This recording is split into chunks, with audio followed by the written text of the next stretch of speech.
তুই এখানে কেন রে? এত নাটক করলি? আবার আমার রুমে কি করস? বড় আব্বু থাকতে বলছে। তোর বড় আব্বু থাকতে বললে তোকে থাকা লাগবে। সেই বিষ খাইতে বললে বিষ খাবি নাকি? ঈশান কিছু না বলে চুপচাপ দাঁড়িয়ে থাকলো। ইভা ধমক দিয়ে বলল, দরজা লাগিয়ে দিয়ে সোফায় গিয়ে শুয়ে পড়, আমার অনেক ঘুম পাচ্ছে। আর আমার কাছে আসলে কি হতে পারে বুঝতে পারছিস তো? জি। ঈশান দরজা লাগিয়ে দিয়ে সোফায় শুয়ে পড়ে যেতে নিলে ঈশান ফ্লোরে সোফার উপরে বালিশটার মাথার নিচে দিয়ে শুয়ে পড়ল। সকালে ঘুম ভাঙলে দেখে এবার রেডি হচ্ছে। ঈশান উঠে চোখ ডলতে ডলতে বলল, আপনি কোথায় যান? ভার্সিটিতে। ও আচ্ছা।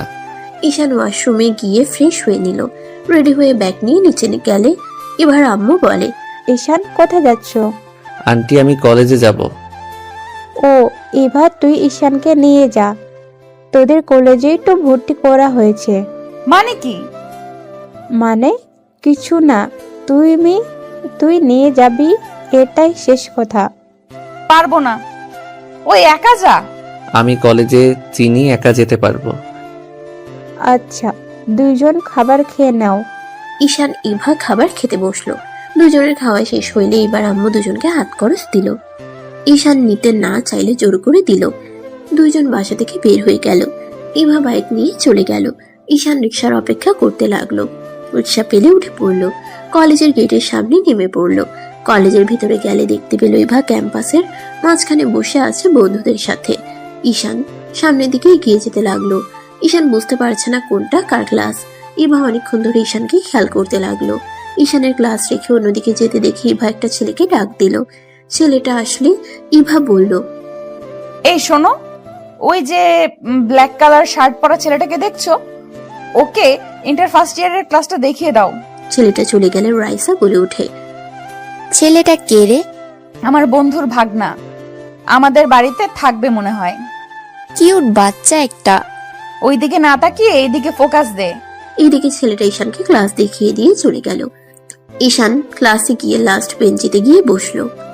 ব্যাগ রেখে ঈশান ক্লাস থেকে বের হইল। হঠাৎ করে কয়েকটা ছেলে ঈশানকে ডাক দিল। ঈশান এদিকে যেতেই পিছন থেকে দুজন এসে ঈশানের কাঁধে হাত দিয়ে হাঁটতে লাগলো। ঈশান তাকিয়ে হেসে দিয়ে বলল, আমি তো ভেবেছিলাম তোরা আজ আসবি না। আরে আসবো না মানে? গার্লফ্রেন্ড বানাতে হবে, সিঙ্গেল থাকা যাবে না। আবার শুরু হয়ে গেছে। আঙ্কেলকে আমি বলে দিব। দেখ মজা করছি। ঈশান, তুই কি হোস্টেলে উঠেছিস?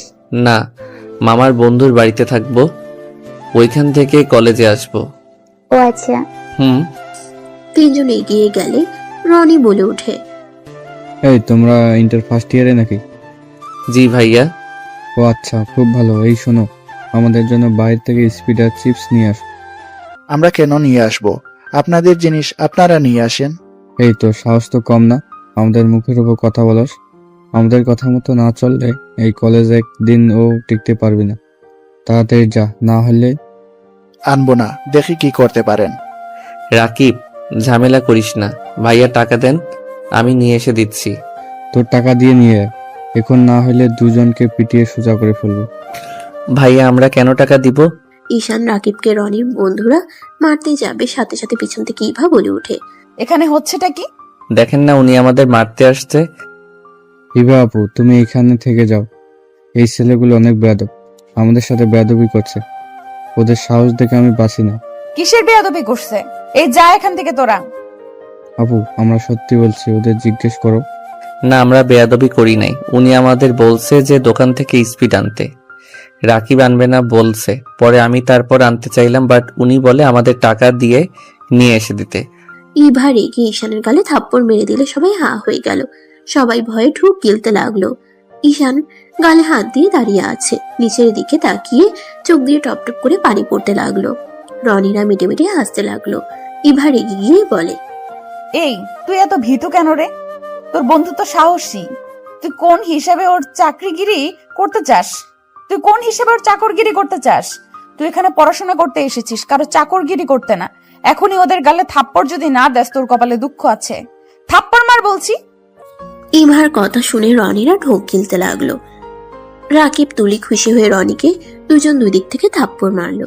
ঈশানের দিকে ইভা তাকিয়ে বলে, কিরে তুই গালে হাত দিয়ে আসুস কেন? থাপ্পড় মার বলছি। ওনারা আমার বড়, আমি ওনাদের গায়ে হাত দিতে পারবো না। কুত্তা, ওই তোকে বিনা কারণে মারতে নিয়েছিল, তার গায়ে হাত দিতে পারবি না? থাপ্পড় মারবি নাকি আরেকটা থাপ্পড় আমি তোকে দেব? দেন, তাও আমি ওনাকে মারতে পারবো না। ইভা আপু, তুমি কাজটা ভালো করলে না। আমার সাথে লাগতে আসো না, বলে দিলাম। বিষয়টা কিন্তু ভালো হবে না। ইভা রেগে রনির চুল ধরে বাইকের ট্যাঙ্কির উপরে দিল বাড়ি লাগিয়ে, আর বলে, আমাকে হুমকি দেস? কি করবি তুই?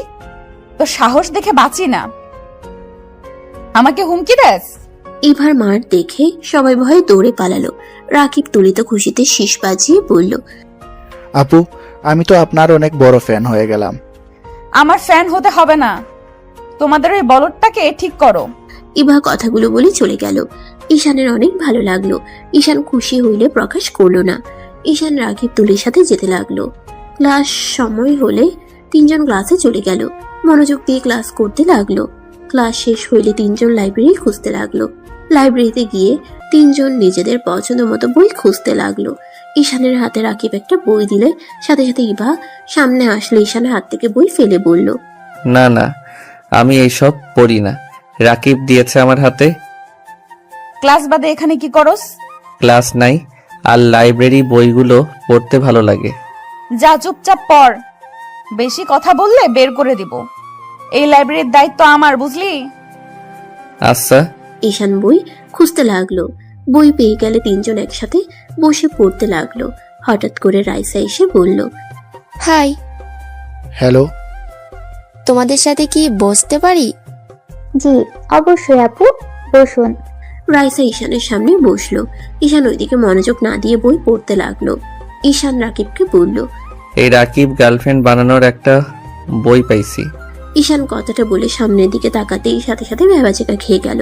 রাইসা ব্রুকুচকে বলল, গার্লফ্রেন্ড বানানোর বই পাওয়া যায় এখানে? মানে আপনি যা ভাবছেন তেমন কিছু না। তুমি নিজেই তো বললে তোমাকে তো কত কিউট বাচ্চা লাগছিল, নম্র ভদ্র। ভাবলাম এখন দেখি তুমি অন্য ছেলেদের মতো গার্লফ্রেন্ড খুঁজছো। সি ঈশান, তুই এখানে পড়তে এসেছিস আর পড়া বাদ দিয়ে গার্লফ্রেন্ড খোঁজার জন্য বই পড়ছিস? রাকিব কথাগুলো বলে মিটিমিটি হাসতে লাগলো। ঈশান তো পুরো ব্যাককল হয়ে গেল। ঈশান বলে, মিথ্যা কেন ফাঁসিয়ে দিচ্ছিস? এই বইয়ের ভিতরে নায়ক নায়িকাকে পটানোর জন্য সুন্দর সুন্দর প্ল্যান করছে। তোকে ভালোভাবে সাহায্য করতে চাইলাম, ভালো লাগলো না, তাই যা, এই বই তোকে আমি দিবই না। ওই রাইসা, এখানে এত চিল্লাপাল্লা কেন? এই পিচ্চি গার্লফ্রেন্ড বানানোর জন্য বই পড়ছে? কি?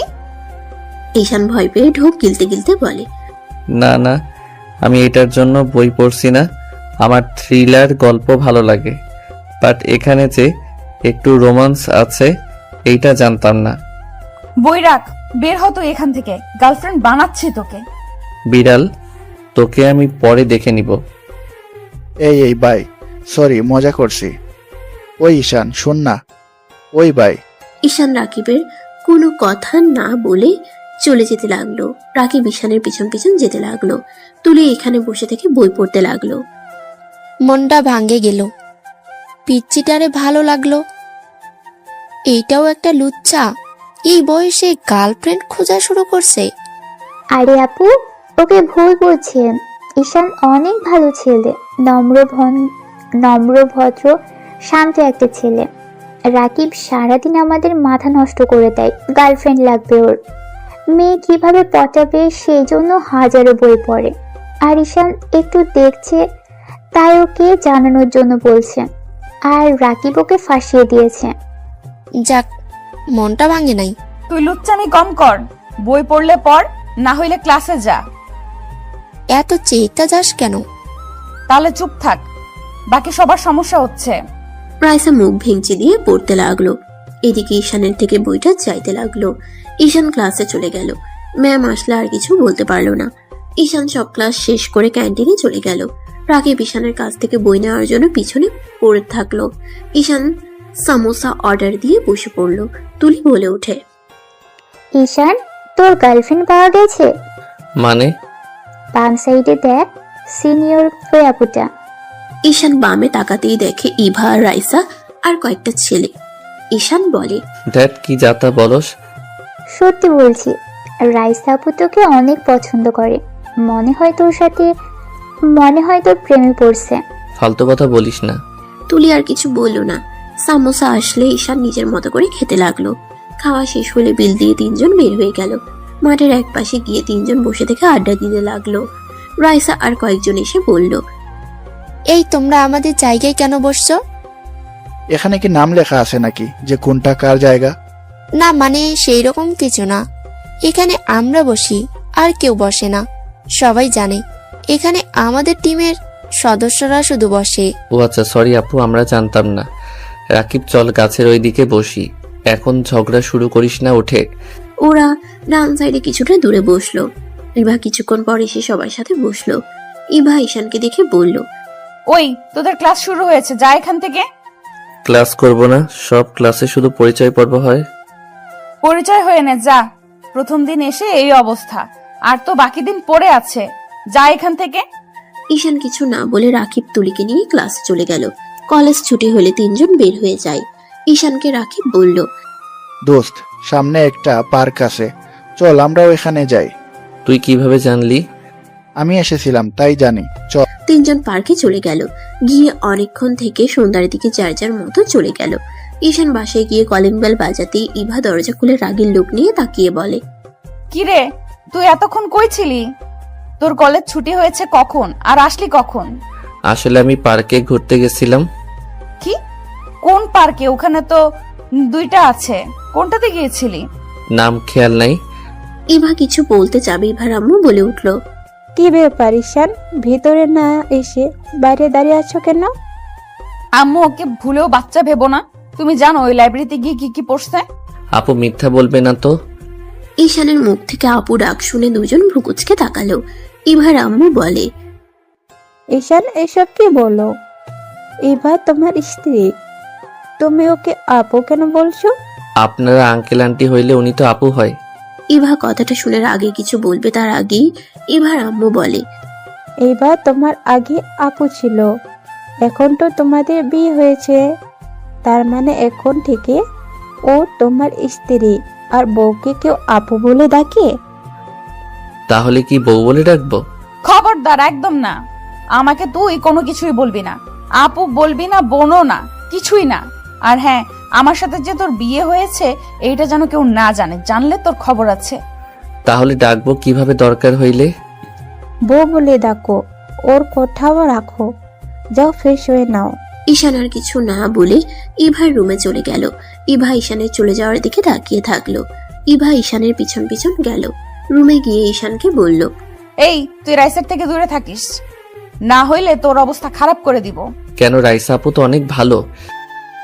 ও রাইসা অনেক ভালো, তাই না? লুচ্চামি শুরু হয়ে গেছে। কি বলেন? কিসের লুচ্চামি করলাম? আমি কি একবারও আপনাকে হিরোদের মতো কিস করছি নাকি? কি বললি? না, কিছু না। কথাটা বলে ঈশান ব্যাগ থেকে শার্ট প্যান্ট বের করে ওয়াশরুমে চলে গেল। গোসল করে ওয়াশরুম থেকে বের হয়ে বারান্দায় শার্ট প্যান্ট মেলে দিয়ে আসলো। এসে দেখি ইভা নুডলস খাচ্ছে। ইভা ঈশানের দিকে আরেকটা নুডলসের বাটি এগিয়ে দিয়ে বলল, এইটা তোর। ঈশান নুডলসের বাটি হাতে নিতেই ওর বোনের কথা মনে পড়ে গেল।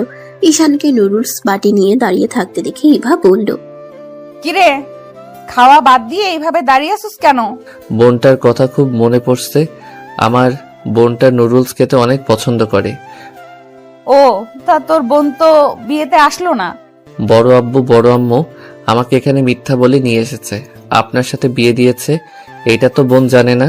ও আচ্ছা, তুই তোর বড় আম্মু বড় আব্বুকে অনেক ভয় পাস? হ্যাঁ। তোর আব্বু আম্মু কোথায়? আম্মু কোথায় জানি না, আব্বু মাতাল হয়ে সারাক্ষণ এক রুমে বন্দি হয়ে পড়ে থাকে। আমি শুনেছি তোর আম্মু নাকি অন্য ছেলের লগে ভেগে গেছে। বাজে কথা বলবেন না। আমার আম্মু কোথায় কেউ জানে না। আমার আম্মু অনেক ভালো মানুষ ছিল। আমার আম্মু আব্বু তো ভালোবেসে বিয়ে করেছিল, তাহলে অন্য কারোর সাথে চলে কেন যাবে? আমি কি জানি, একবার তোর বড় আব্বুর মুখে শুনেছিলাম। এইটা মিথ্যা কথা। হয়তো। এখন খা, পরে তোর বোনকে নিয়ে আসিস। রেস্তোরাঁ নিয়ে গিয়ে যা ইচ্ছা খায়, সব খাওয়াবনি। সত্যি বলছেন?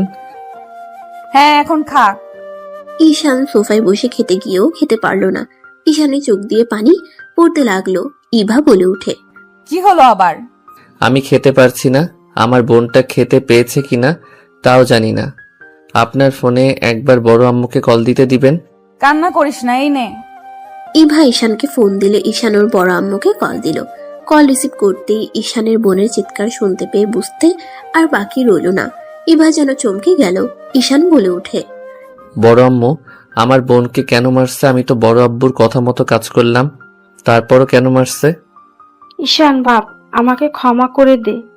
ঈশান, তুই তোর বোনকে নিয়ে কোথাও পালিয়ে যা, এখানে থাকিস না। ওরা তোদেরকে কখনোই ভালোবাসে না। ওদের জন্য নিজেদের জীবন দিলে ওরা খুশি হবে না কখনোই। আমি এখনই আসছি। ঈশান কল কেটে দিয়ে ইভার দিকে তাকিয়ে কান্না চোখে বলল, বউ আমাকে কিছু টাকা দিবেন? আমি আমার বোনটাকে নিয়ে অনেক দূরে যাব। আমি কাউকে জ্বালাবো না। আপনাকে আর আমার উপরে রেগে থাকতে হবে না। ঈশানের মুখ থেকে বউ ডাক শুনে ইভা ভাবনার জগৎ থেকে বের হয়ে বলল, ছি, ওরা এত খারাপ। ঈশান চল, আমি তোর সাথে যাব। ইভা বাইকের চাবি নিয়ে ঈশানের সাথে নিচে যেতে লাগলো। নিচে গেলে ইভার আম্মু ডাক দিলে কিছু না বলে দুজন দৌড়ে চলে গেল। ঈশান বাইকের চাবি নিয়ে বাইকে উঠে পড়লো। ইভা ঈশানের পিছনে উঠে পড়লো। ঈশান জোরে বাইক চালাতে লাগলো। ইভা ভয়ে ঈশানকে পিছন থেকে শক্ত করে জড়িয়ে ধরলো। 1 ঘন্টা জার্নি করে ঈশান ইভা বাসার সামনে নামলো। ঈশান ভিতরে ঢুকে পড়লো। দরজা ধাক্কাতে লাগলো। বড় আম্মু দরজা খুলে দিলে ঈশান বলে, বড় আম্মু আতিয়া কোথায়? ও রুমে আছে, কাউকে যেতে দিচ্ছে না। ঈশান দৌড়ে যেতে লাগলো। ইভা ঈশানের পিছন পিছন যেতে লাগলো। ঈশান ঘরের সামনে গেলে ওর বড় আব্বু কিছু বলবে তার আগে ইভা চলে আসলে ভালো সাজার চেষ্টা করতে লাগলো। ঈশান দরজা খুলে দেখে ওর বোন অজ্ঞান হয়ে পড়ে আছে, সারা শরীরে মারের দাগ।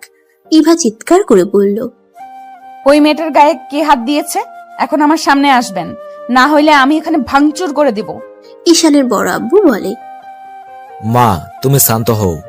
আতিয়া আমার ছোট মেয়েকে মেরে ফেলতে নিয়েছিল। ঈশান আতিয়াকে কোলে তুলে নিয়ে বলল, ব্যাস, আর একটা মিথ্যা বলবেন না। আমার বোন পিচ্চিকে কতটা ভালোবাসে এই এলাকার সবাই তা জানে। আমার বোন কখনোই মারতে পারে না। আমি চলে যাচ্ছি। আর রফিক তালুকদার, আপনার বাবা যেন কারো না হয়। যে বাবা নিজেদের সন্তানের উপরে অত্যাচারিত হতে দেখে কিছু বলে না, আর বড় আব্বু আমার বোনের যদি কিছু হয় তাহলে আপনার অহংকার আমি ভেঙে গুড়িয়ে দিব। ঈশানের চোখে মুখে রাগের ছাপ। ঈশানের কথা শুনে সবাই যেন অবাক হয়ে গেল। ঈশানের বোনকে নিয়ে চলে যাওয়ার সময় সদর দরজায় সজোরে লাথি মেরে চলে গেল। ইভা ঈশানের পিছন পিছন যেতে লাগলো। ইভা ঈশানকে বলে ওঠে, ঈশান, তুমি বাইক চালাও, আমি আতিয়াকে ধরছি। ঈশান আতিয়াকে বসিয়ে দিয়ে বাইকে উঠে পড়লো।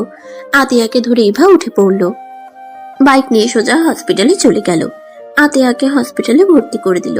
আতিয়ার জ্ঞান ফিরলে আতিয়া ঈশানকে হাত ধরে। ঈশানকে জড়িয়ে ধরে কান্না করতে করতে বলল, ভাইয়া, আমাকে ছেড়ে কোথায় চলে গেছিলে? ভাইয়া, আমি তোমাকে অনেক মিস করছি। ভাইয়া, আমি তোমাকে ছাড়া থাকতে পারবো না। ভাইয়া, আমি ওই বাড়িতে আর থাকবো না। আমাকে নিয়ে অন্য কোথাও চলো না। ভাইয়া, আমি তোমাকে কথা দিচ্ছি, আমি না খেয়ে থাকবো, তোমাকে একদম বিরক্ত করব না। প্লিজ ভাইয়া, আমাকে তোমার সাথে অন্য কোথাও নিয়ে চলো। আতিয়ার কান্না দেখে এবার চোখে পানি চলে আসলো। ইভা ঈশানকে বলল, ঈশান, মেডিসিনগুলো লিখে নিয়ে এসেছি।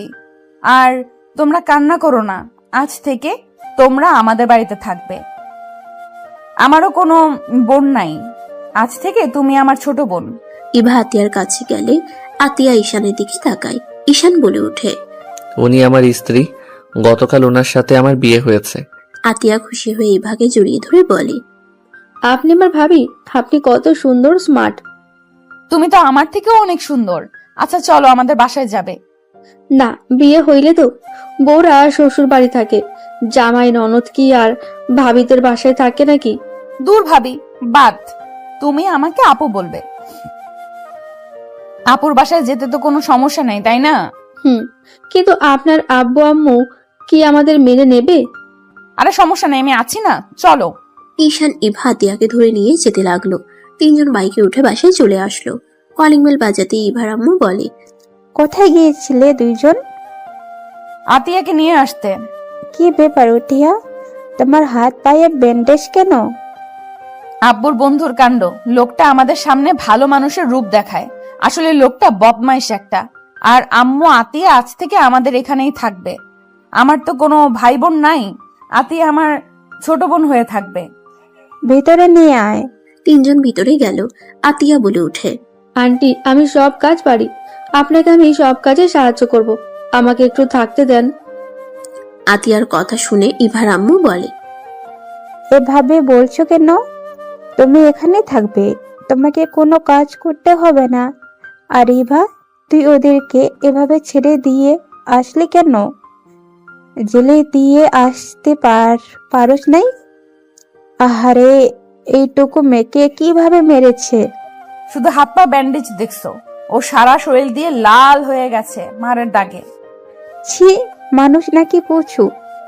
ছি, এবার আসুক আমাদের বাড়িতে, খবর আছে। আচ্ছা, আটেহাকে রুমে নিয়ে যা। ঈশান ইভার আম্মুকে ধন্যবাদ দিয়ে চলে গেল।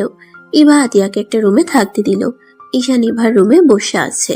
ইভা রুমে ঢুকতে ঈশানের কাছে এসে বলল, এইবার তুমি খুশি?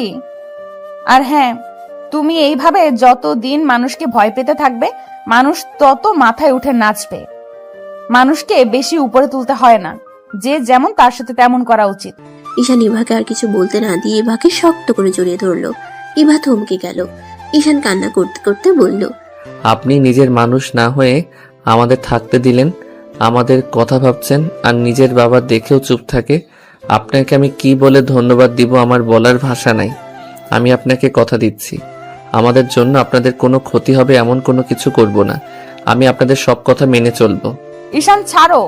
ঈশানের রাতের কথা মনে পড়তেই সাথে সাথে ছেড়ে দিয়ে বলল, সরি, আসলে আবেগে ধরে ফেলছি, আমার খেয়াল ছিল না। It's okay. ধন্যবাদ। আচ্ছা, ফ্রেশ হয়ে আসি। আচ্ছা, যান। ইভা ওয়াশরুমে গেলে ঈশানের জড়িয়ে ধরা মুহূর্তটা বারবার মনে পড়তে লাগলো।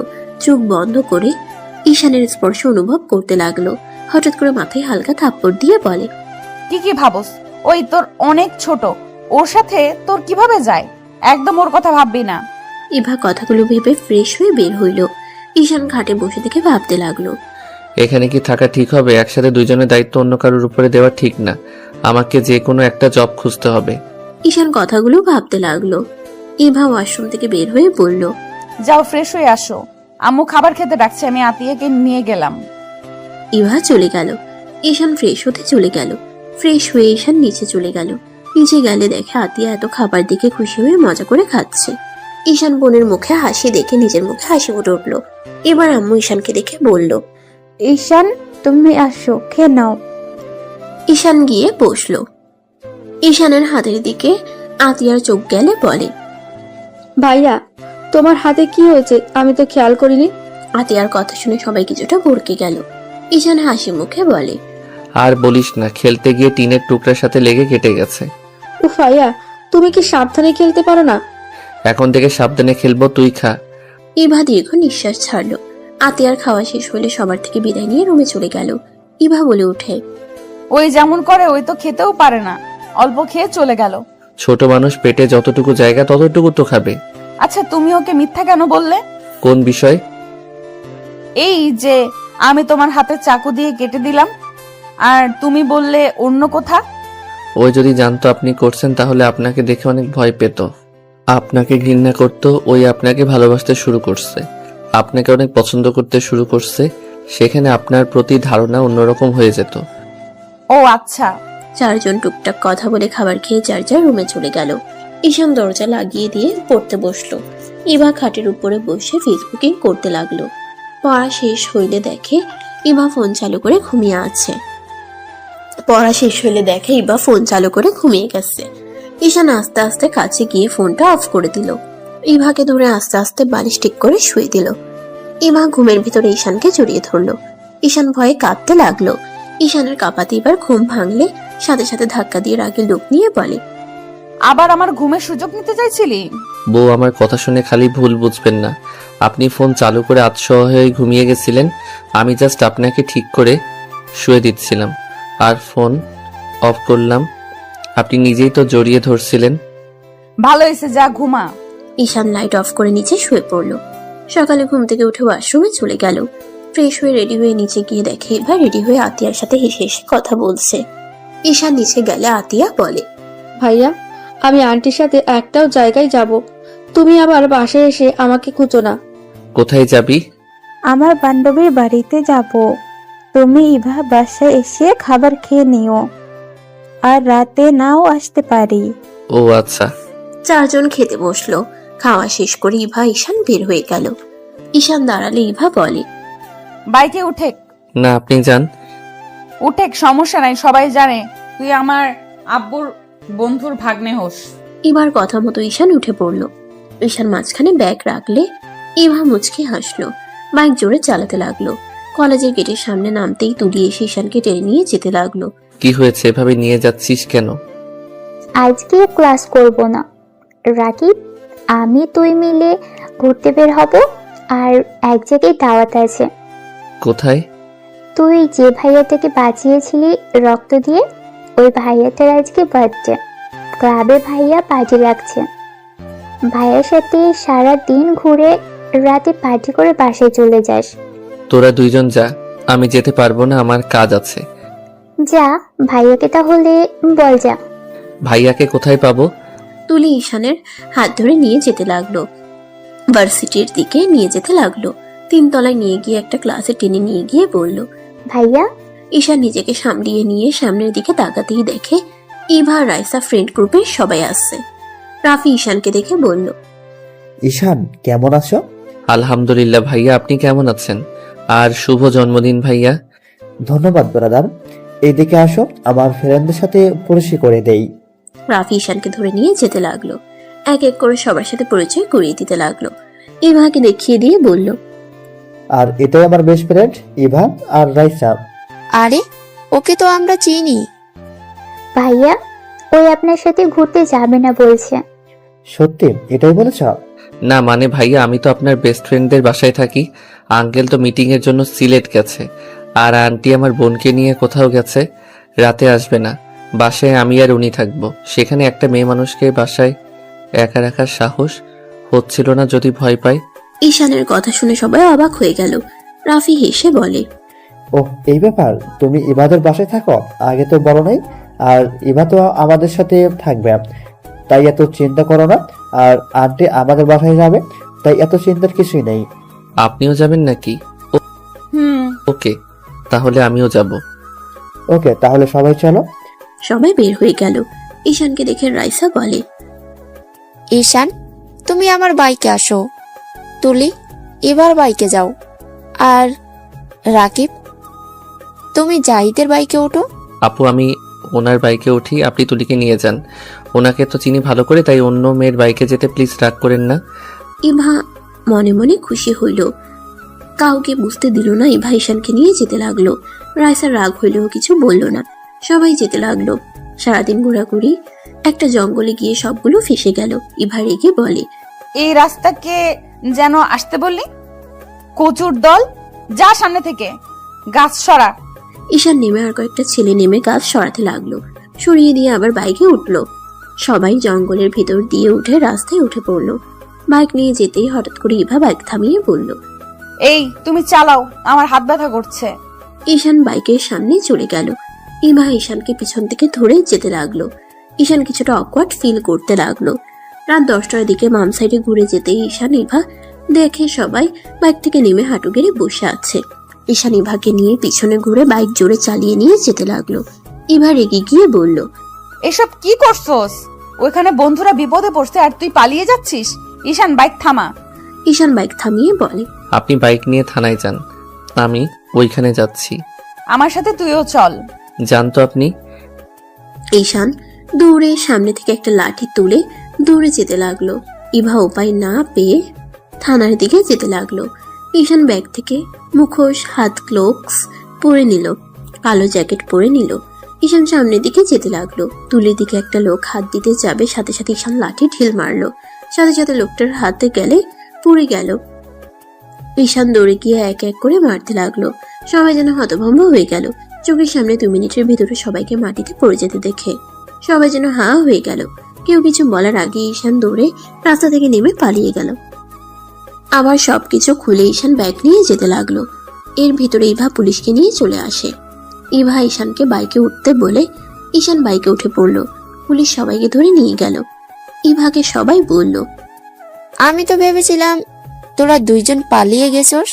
থানায় গিয়েছিলাম, পালিয়ে কেন যাব?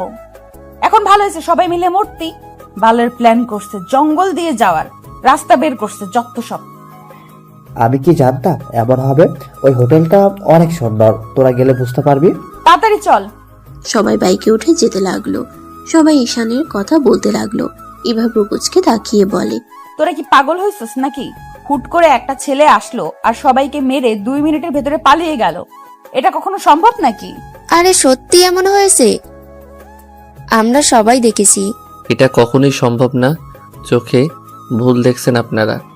এইসব কথা শুনে সবাই মিলে তর্ক করতে করতে হোটেলে চলে আসলো। সবাই হোটেলে গিয়ে আসলে অবাক হয়ে যায়। ভিতরে গিয়ে সবাই মিলে ছাদে চলে গেল। রাফি বলে উঠে, কি কেমন? ওয়াও, আসলে অনেক সুন্দর তো। দিনের বেলা আসলে আরো ভালো হইতো।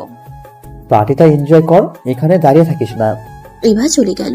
রাফি ঈশানের পাশে দাঁড়িয়ে বলে, আমি জানি ওই ছেলেটা কে ছিল। ঈশান মুচকে হেসে বলে, প্রকাশ না করা ভালো। ধন্যবাদ আবারও আমার প্রাণ বাঁচানোর জন্য। ধন্যবাদ দিয়েন না তো। আচ্ছা, সবাই এনজয় করছে, আপনিও করেন, যান। তোমার ভাবি আসবে, তারপর না হলে আবার ঝগড়া হবে। এত রাতে? ওই এই হোটেলে আছে, রেডি হচ্ছে। ও আচ্ছা। ওই তো এসে গেছে। রাফি ঈশান রাফির গার্লফ্রেন্ড সামনে গেল। রাফির গার্লফ্রেন্ড ঈশানের গাল ধরে আদর করে দিল। ঈশান লজ্জায় বলে, আপু, সবার সামনে এমন করো না তো। উনি এখন কলেজে পড়ে, বড় হয়ে গেছে। ঈশানের গাল ধরে বলে, তুই আমার ছোট ভাই, ছোট থাকবি, কখনোই বড় হবি না।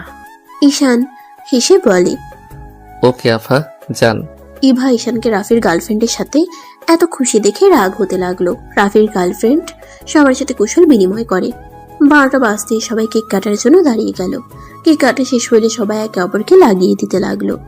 ঈশানের মুখে রাফির গার্লফ্রেন্ড একদম ছড়িয়ে দিল। ঈশানও রাফির গার্লফ্রেন্ডের সারা মুখে দিয়ে দিল। এবার রাগে শুনে জ্বলতে লাগলো। এবার রাফির কাছে গিয়ে বলে, এই শালা, তোর গার্লফ্রেন্ড অন্য ছেলের সাথে এইভাবে মজা করছে, তোর রাগ হচ্ছে না? না, রাগ কেন হবে? শালা, তুই কি মানুষ নাকি? অন্য কিছু, নিজের গার্লফ্রেন্ডকে অন্য কারোর সাথে এত ঘনিষ্ঠ দেখলে যে কারোর রাগ হবে। দেখ, উল্টাপাল্টা ভাবা বন্ধ কর। আমার গার্লফ্রেন্ডকে আমি চিনি, আর ঈশাকেও ভালো করে চিনি। ইমা মুখ ভেঙচি দিয়ে চলে গেল। ঈশান আর রাফির গার্লফ্রেন্ড রাফির কাছে এসে রাফিকে ভূত বানিয়ে দিয়ে দুজনে হাসতে লাগলো। রাইসা এসে ঈশানকে দিতে যাবে, ঈশান হাত ধরে ফেলে। রাইসার মুখে দিয়ে দৌড় মারলো। রাইসা হেসে দিল। সবাই মজা করতে লাগলো। ঈশানকে সবাই ধরতে গেলে ঈশান ইভার পিছনে দাঁড়িয়ে গেল। সবার কেকগুলো ইভার মুখে লাগলো। এবার রেগে গিয়ে ঈশানের মাথা ধরে মুখে সব কেক ঈশানের গালে ভরিয়ে দিতে লাগলো। সবাই হা হয়ে গেল। সবাই মজা করে। খাবার খেয়ে ফ্রেশ হয়ে সবাই রুমে চলে গেল। ঈশান, রাকিব, তুলি এক রুমে চলে গেল। অন্যদিকে ইভা ও ঈশানদের রুমে এসে শুয়ে পড়ল। ছেলেরা সোফায় যাও, আর আমরা দুইজন এখানে ঘুমাবো। দেখ, আপনারা তাকেন, আমি যাচ্ছি। কথাটা বলে দুইজন বের হয়ে গেল। ঈশান, রাকিব রাফিদের সাথে ঘুমাতে চলে গেল। সকালে ঘুম ভাঙলে সবাই নাস্তা করে বের হয়ে গেল। এখান থেকে যেতে লাগলো। রাফির ফোনে কল আসলে রাফি কল রিসিভ করে কথা বলে। ঈশান ইভাকে বলল, ঈশান, ইভা তোমাদের আমাদের বাসায় যেতে বলছে, আন্টি আমাদের বাসায় আছে। তিনজন বাইক সোজা রাফিদের বাসার দিকে যেতে লাগলো। তিনজন বাইক নিয়ে সোজা রাফিদের বাসার দিকে যেতে লাগলো। রাফিদের বাসায় যেতে যেতে 12টা বেজে গেল। রাফিদের বাসায় ঢুকতে ঈশান চারিদিকে দেখতে লাগলো। তিনজন সদর দরজা নক করলে দরজা খুলে গেল। তিনজন ভিতরে ঢুকতেই দেখতে পায় অনেকজন বসে আছে। ইভার আম্মু আতিয়া বসে আছে। একজন মহিলা আতিয়াকে খাওয়াই দিচ্ছে। ঈশান, ইভা, রাফি এগিয়ে গেলে ঈশান সালাম দিল। মহিলাটা পিছনে তাকাতেই ঈশান চমকে গেল। সবাই ঈশানের সালামের উত্তর দিল। সাগর চৌধুরী বলে ওঠে, আরে ঈশান, তুমি এখানে? ঈশানকে আপনি চিনেন নাকি দুলা ভাই? আসসালামু আলাইকুম আঙ্কেল, কেমন আছেন? অনেকদিন পর দেখা হইল। ভাইয়া, তুমি আব্বুকে চেনো? এই ফাজিল, কি বলিস? আতিয়ার সাথে সাথে মুখ চেপে ধরল। ঈশান রাহেলা বেগমের দিকে কিছুক্ষণ তাকিয়ে থেকে বলল, ফুপি কেমন আছেন? রাফির ফুপি ঈশানের কাছে এসে জড়িয়ে ধরে বলল, ভালো আছি, তুমি কেমন আছো? তোমার তো খোঁজ খবরই নাই। পড়াশোনার অনেক চাপ ছিল। এসএসসি রেজাল্ট কি? আলহামদুলিল্লাহ, আপনাদের দোয়া প্রথম হয়েছি, গোল্ডেন A+। মাসে আল্লাহ, বসো। সাগর, তোমরা ওকে কিভাবে চেনো? আরে এটাই তো সেই ছেলে যে রাফিকে বাঁচিয়েছিল রক্ত দিয়ে। সাগর চৌধুরীর কথা শুনে সবাই ঈশানের দিকে তাকিয়ে বলে, তোমার অনেক কথা শুনেছি, কখনো দেখা হয়নি। তুমি বাচ্চা একটা ছেলে হয়ে আমার কলিজাটাকে বাঁচিয়েছিলে, নিজের কথা না ভেবে। মানুষ হয়ে যদি মানুষকে সাহায্য করতে না পারি তাহলে কেমন মানুষ হইলাম? আর আমি একজন এতিম, আমি মরলে কারো কিছু যাবে আসবে না। বাট রাফি ভাইয়া আপনাদের চোখের মণি, আর আমি এতগুলো মানুষের চোখের মণিকে কিভাবে মরতে দিতে পারি? ঈশানের কথা শুনে সবাই ইমপ্রেস হয়ে গেল। ইভা যেন এই ঈশানকে চিনতে পারছে না। ইভা মনে মনে ভাবতে লাগলো, অতটুকু ছেলে না, চিন্তাধারা কত সুন্দর। ঈশান, ইভা, বসো। আন্টি বাসায় কখন যাবেন? বাসায় যেতে পারবে না, এখানেই থাকতে হবে। আন্টি দয়া করে আমার বোনকে এত ভালোবাসা দিবেন না। আমি চাই না আপনার ভালোবাসা পেয়ে আপনার থেকে আদর স্নেহ আশা আমার বোন করুক। ভাইয়া, তুমি কোনোকে চিনতে পারছো না? মাঝে মাঝে চেনা মানুষকে অচেনা ভাবে এড়িয়ে যাওয়া ভালো। আর আতিয়া? ভাইয়া, উনি তো আমাদের। চুপ, একদম ভুলভাল কিছু নিজের মনে গেঁথে নিস না। আমরা এতিম, এটাই আসল পরিচয় আমাদের। কি বলো এসব? কিছু না আন্টি, আমি আতিয়া চলে গেলাম, আপনারা তাহলে থাকেন। আমাদের বাড়িতে এই প্রথম আসলে এভাবে চলে যেতে পারবে না। ঈশান, চলে যেতে পারবে না? চলো আমার সাথে। দুঃখিত ভাইয়া, অসম্ভব এখানে থাকা। এ আতিয়া ওঠেক। আমি যাব না। আমার মাথা গরম হয়ে যাবে, ওঠেক তাড়াতাড়ি, না হইলে কিন্তু তোকে দুইটা জিনিসের ভিতর একটা বেছে নিতে হবে। ভাইয়া, তুমি এমন কেন করছো? আমি এখান থেকে যাব না। রাহেলা বেগমকে জড়িয়ে ধরে বলল, আমি আম্মুকে ছেড়ে কোথাও যাব না। আতিয়ার কথা শুনে ইভা রাফি হা হয়ে গেল। ঈশান রেগে বলল, আতিয়া, মেজাজ কিন্তু বিগড়ে যাচ্ছে। থাপ্পড় খাওয়ার আগে আমার সাথে চলো। উনি আমাদের কেউ না, আমাদের মা তো মেরে গেছে। অ্যানি আমার কোথা থেকে আসলো? না, আম্মু বেঁচে আছে। বড় আব্বু আমাদের মিথ্যা বলেছে। মিথ্যা বলে ভালোই বলছিল। তুই আমার সাথে যদি এখন না যাস তাহলে আমাকে সারা জীবনের মতো হারাবি। ঈশান, এমন কেন করছো? দেখো ঈশান, আমি জানি আমার উপর রাগ হওয়া স্বাভাবিক, বাট তুমি আমার পুরো কথা শুনলে বুঝতে পারবে। আমার কিছু শোনার নাই, বোঝার তো দূরের কথা। আপনাকে আমি সম্মান করতাম, বাট এখন আপনাকে আমি ঘৃণা করি। বউ, আপনি ঠিক বলছিলেন, আজ তার প্রমাণ আমি পেলাম। ঈশান, আমি জানতাম না রাহেলা আন্টি তোমার আম্মু। আন্টি অনেক ভালো মানুষ। এত কিছু শুনে লাভ নাই। আতিয়া, তাহলে তুই আসবি না? ওকে, ভালো থাক তুই তোর আম্মুকে নিয়ে, আমাকে আর কোনোদিন পাবি না। ঈশান কথাটা বলে চলে যেতে লাগলো। রাফি আটকাতে গেলে ঈশান বলে, ভাইয়া ছাড়েন। যেতে পারবে না, তুমি তো আমার ছোট ভাই হও, এখন থেকে যেতে পারবে না। ভাইয়া প্লিজ ছাড়েন, আমার মাথাটা গরম হয়ে যাচ্ছে। কেন মাথা গরম হচ্ছে? তোমার একবার ছোট আম্মুর কথা শোনা উচিত, উনি কি বলে সেটাই শোনো। শোনার কোনো দরকার নাই, ছোট থেকে অত্যাচারিত হয়ে এত বড় হইলাম। প্রতিনিয়ত ছোট বোনকে কষ্ট পেতে দেখতে দেখতে যখন বাড়ি ছেড়ে আসলাম তখন ওনার সাহায্য আমার লাগবে নাকি? একবার যখন বের হয়ে এসেছি তখন আমার বোনকে নিয়ে ভালো থাকতেই পড়ব।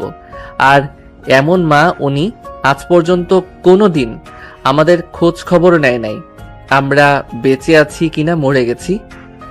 জেলে থাকা মানুষ কিভাবে তার সন্তানদের খোঁজ খবর নিবে বলতে পারো? মানে জানতে হইলে আমার কথা তোমাকে শুনতে হবে। 10 বছর আমি নিজের সন্তানদের খুনের জন্য জেলে ছিলাম।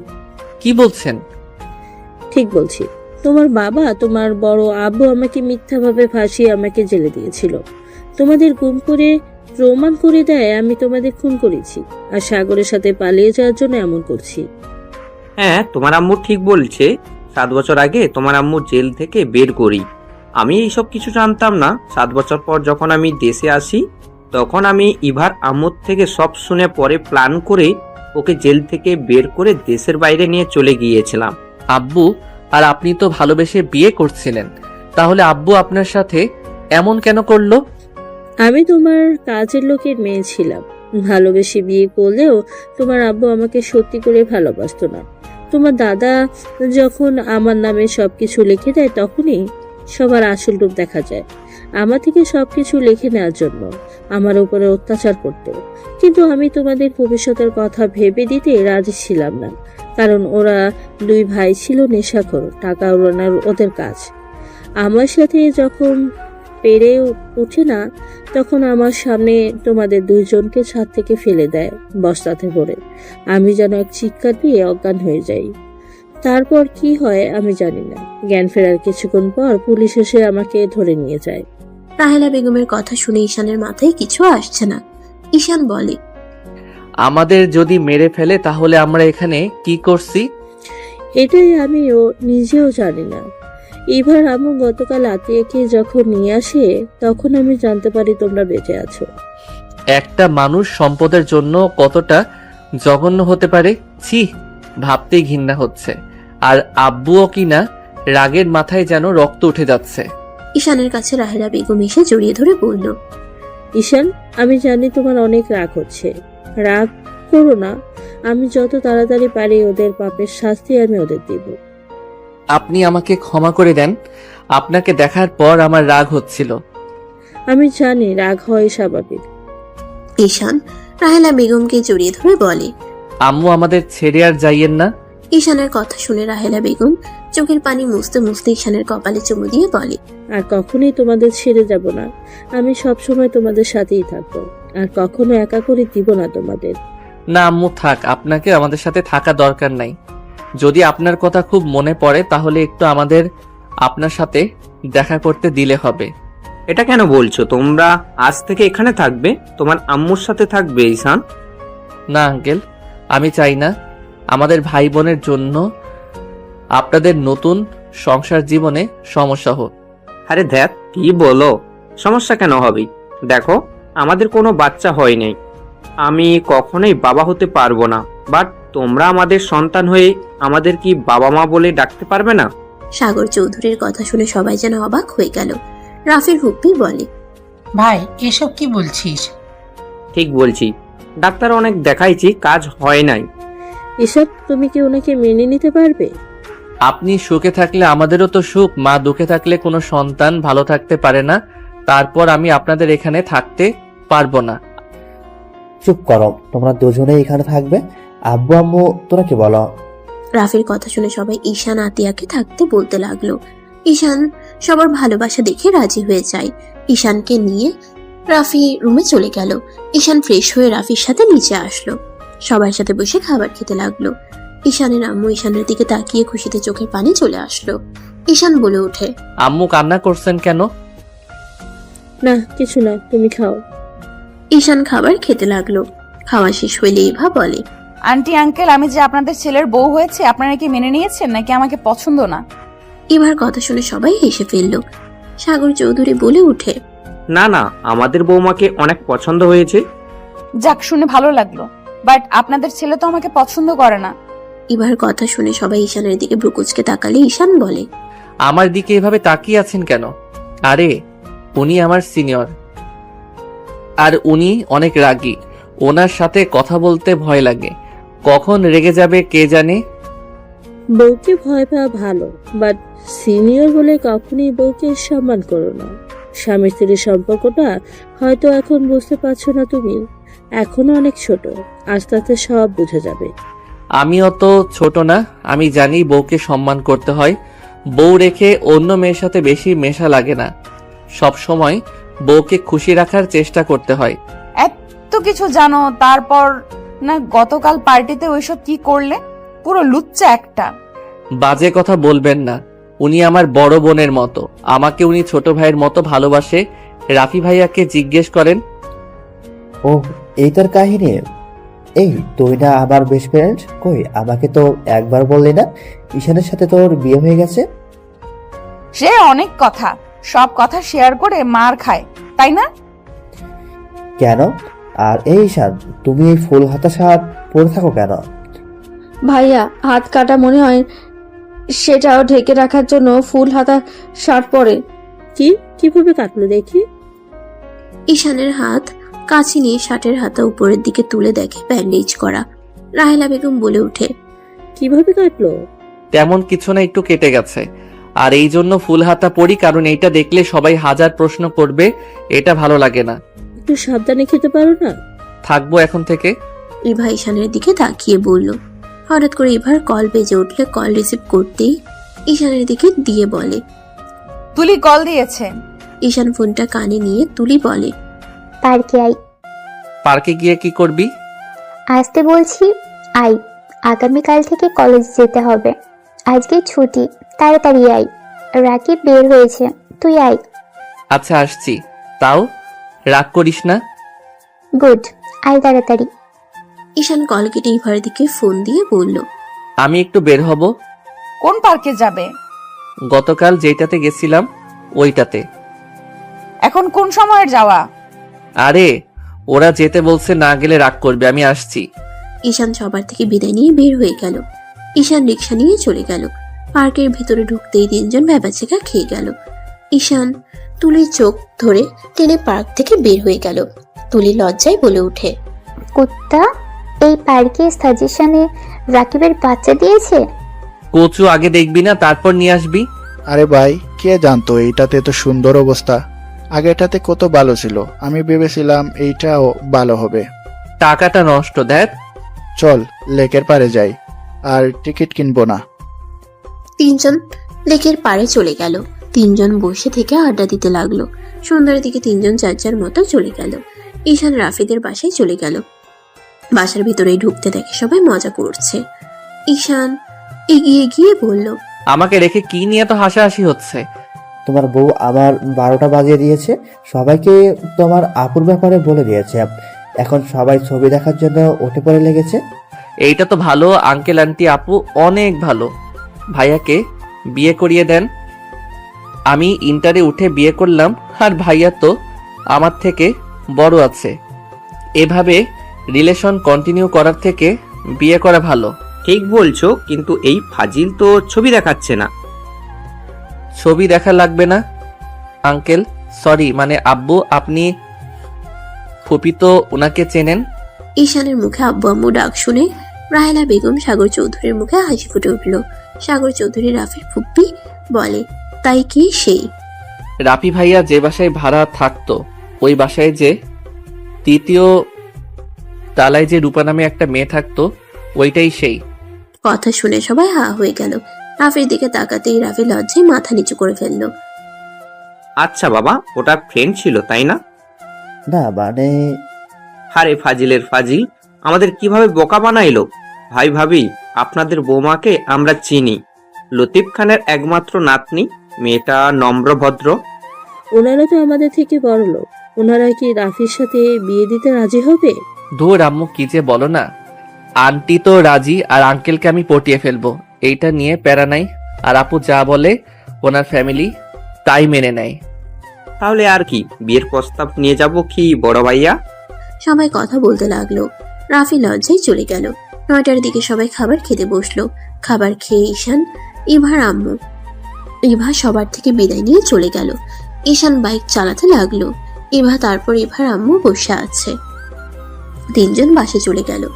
ঈশান ইভা নিজেদের রুমে চলে গেল। ঈশান শার্ট প্যান্ট নিয়ে গোসল করতে চলে গেল। গোসল করে সোফায় বসতেই ইভা বলে, আজকে খাটে ঘুমাও, নিচে ঘুমাতে হবে না। আর কোনো রিস্ক নিব না। আবার কখন দেখা যাবে একটু হাত পা উঠে গেলে, সকালে উঠে দেখবো আমার হাত পা নিচে কাটা অবস্থায় পড়ে আছে। ঢং ভালোভাবে বললাম, ভালো লাগলো না? যা, তোর নিচে ঘুমানো উচিত, যা ভাগ। ঈশান ইভার দিকে ভ্রু কুঁচকে তাকিয়ে বলে, আমি কখন আপনার কাছে গেলাম যে যা ভাগ বলেন? সাহস থাকলে তো আসবি, ভীতু কোথাকার, যা এখান থেকে। ঈশান উঠে বলে, আমি ভীতু, কাছে গেলে বাবুর আম্মুর বানিয়ে দিব একেবারে। ঈশান কথাটা বলে সাথে সাথে মুখ চেপে ধরলো। ইভা বেচাকা খেয়ে গেল, লজ্জা পেয়ে গেল। নিজেকে স্বাভাবিক করে রাগী লোক নিয়ে বলে, এইসব কি ধরনের কথা? তুই কি এইসব রোমান্টিক উপন্যাস থেকে শিখছিস নাকি, নাকি ওই ফালতু পার্কে গিয়েছিলি? ঈশান ঢোক গিলে বলে, না মানে ভুলে বলে ফেলেছি, সরি, আমার ঘুম পাচ্ছে, গুড নাইট। ঈশান কথাটা বলে বালিশ নিয়ে নিচে শুয়ে পড়লো। ইভা মুচকি মুচকি হাসতে লাগলো। লাইট অফ করে খাটে শুয়ে থেকে ঈশানের কথাগুলো ভাবতেই লজ্জায় লাল হয়ে যেতে লাগলো। ভাবতে ভাবতে ঘুমিয়ে গেল। সকালে ঘুম ভাঙলে ঈশানকে নিচে ঘুমাতে দেখে মুগ্ধ নয়নে দেখতে লাগলো।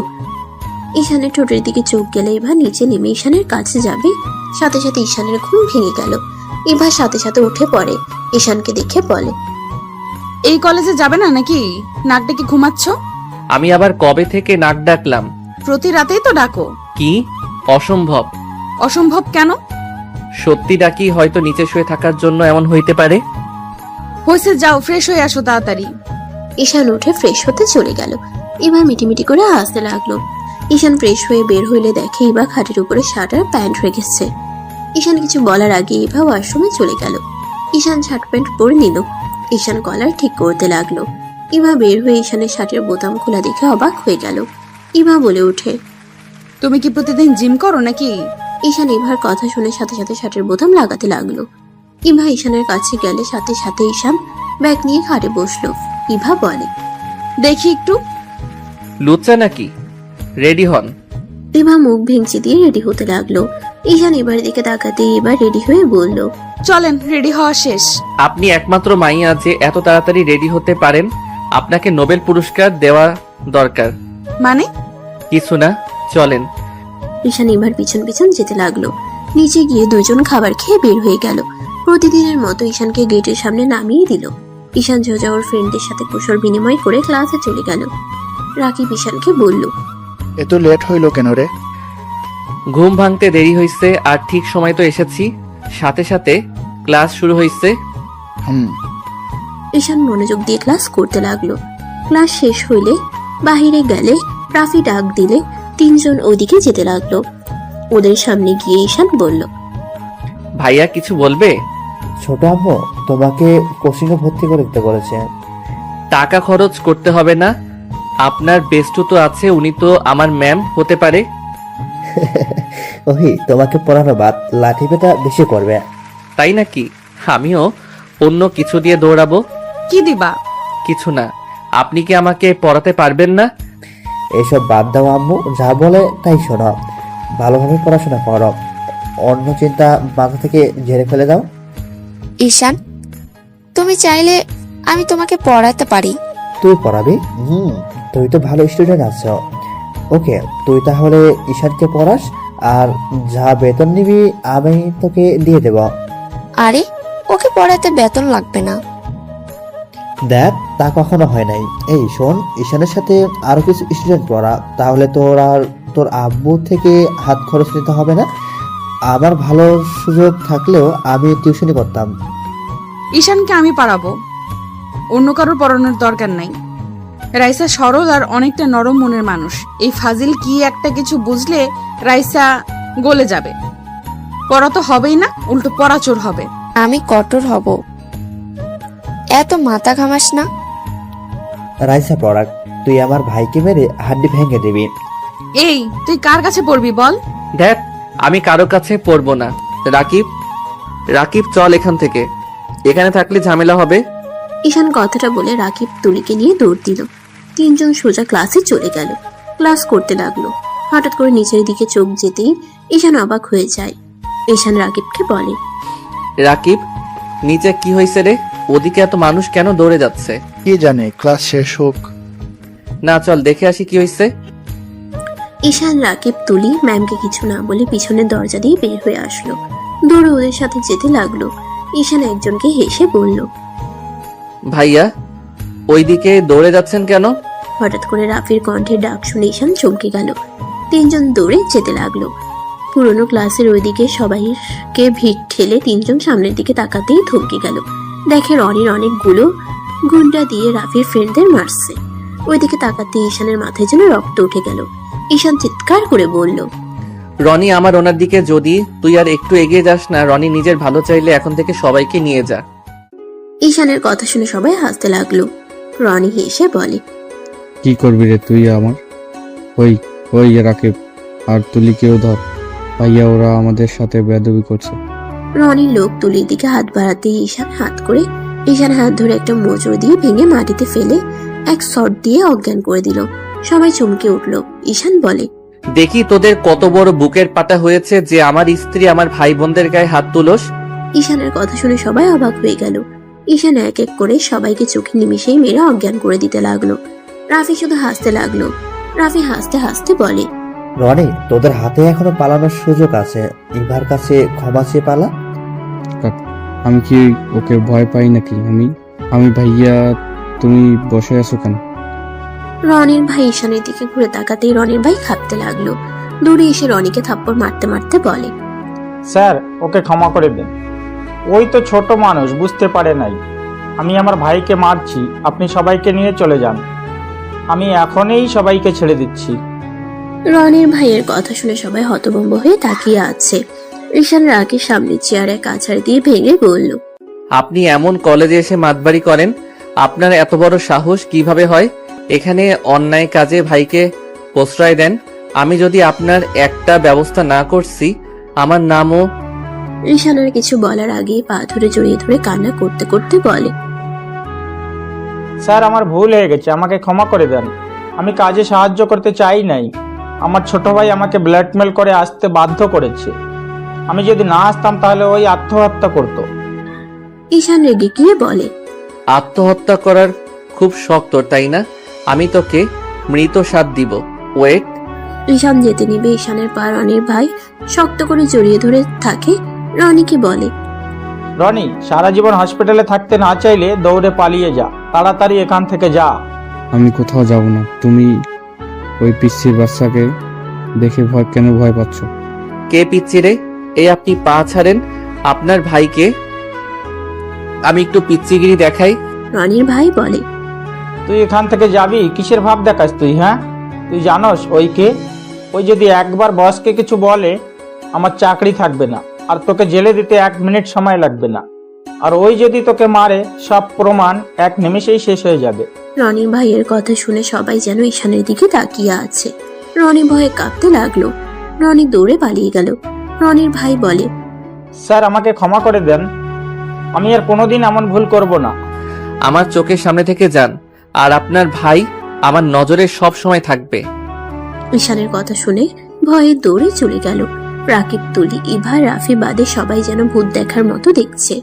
ঈশান ইভার কাছে গিয়ে দড়ি খুলে দিল। ইভা ঈশানকে বলল, আমি কি চোখে ভুল দেখছি? জানি না, ব্যথা পাইছো? ঈশান ইভার ঠোঁটের রক্তগুলো মুছে দিতে লাগলো। ইভা রাগ করে বলল, যা এখান থেকে কুত্তা। তুই এতক্ষণ কই ছিলি? আর একটু হইলে সবার সামনে। ইভা কথাগুলো বলে কান্না করতে লাগলো। ঈশান ইভাকে জড়িয়ে ধরে বলল, সরি, আমি ক্লাসে ছিলাম, আর আমি থাকতে তোমার ক্ষতি কেউ করতে পারবে না। আর ওই সবাই এভাবে কি দেখেন? এখান থেকে যাবেন। ঈশানের কথা শুনে সবাই চলে যেতে লাগলো। রাইসা হতভম্ব হয়ে তাকিয়ে আছে ঈশান আর ইভার দিকে। রাফি আর সবাই কাশি দিয়ে বলল, আমি তোর বড় ভাই, রোমান্স পরে কর। ঈশান সাথে সাথে ইভাকে ছেড়ে দিয়ে বলল, সরি ভাইয়া, ভুল সময় চলে এসেছি। তোমাকে এত মারছে, আর আমাকে একবার কাউকে দিয়ে ডাক দিতে পারলে না? ঈশান, তোমার এই কলেজে পড়া উচিত না। এখান থেকে চলো। ইভা, ঈশানের হাত ছাড়ো। কোন হাত ছাড়বো? ওর বিপদ আছে এখানে থাকা নিরাপদ না। ঈশান সাথে সাথে ইভাকে ছেড়ে দিয়ে বলল। ঈশানের হাত ধরে রাফি নিয়ে যেতে লাগলো। ইভা ঈশান রাফির পিছন পিছন যেতে লাগলো। ঈশান রাফির বাইকে উঠলো। ইভা ঈশানদের পিছন পিছন যেতে লাগলো। হঠাৎ করে পিছন থেকে ঈশানের উপরে কেউ গুলি চালিয়ে দিল। ঈশান ছিটকে রাস্তায় পড়ে গেল। ইভা জোরে একটা চিৎকার দিলে রাফি পিছনে ঘুরে তাকালো। ইভা বাইক থামিয়ে ঈশানকে ধরলো। রাফি বাইক ঘুরিয়ে ঈশানের কাছে এসে ধরলো। ইভা চিৎকার করে কান্না করতে করতে বলল, ঈশান, চোখ খুলো। ঈশান, প্লিজ চোখ খুলো। ঈশান, প্লিজ চোখ খোল। ঈশান, ওঠেক না ভাই। রাফি ইভা কান্না করতে লাগলো। ইভা বলে ওঠে, রাফি, ওকে নিয়ে হসপিটালে চলো প্লিজ।